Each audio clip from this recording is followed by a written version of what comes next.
आज है मेहंदी और आज दीदी को सब लोग मेहंदी लगवा रहे हैं और हम लोग को मेहंदी लगवाते लगवाते रात हो गई और हम लोग का हालत देखो कैसे हो गई। और सब लोग इतने बोरिंग हो रहे थे, इस वजह से मैंने थोड़ी सी फन की उनके साथ, उनका फेस ऐसा करके, क्योंकि शादी में सब कुछ चलता है, इस वजह से उनके साथ फन की। उसके नेक्स्ट डे पे दीदी का था जूरून।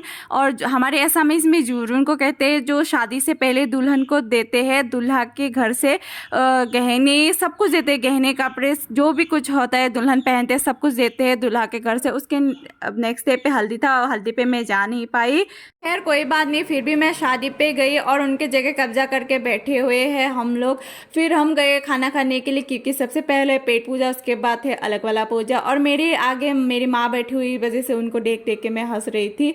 फिर रात को भी मैं रह नहीं पाई, विदाई पे घर चली गई थी क्योंकि थोड़ा सा काम था। उसके नेक्स्ट डे पे देखो उसकी लड़की का नारियल गिर गया था सर पे, इस वजह से हॉस्पिटल लेके गए थे हम।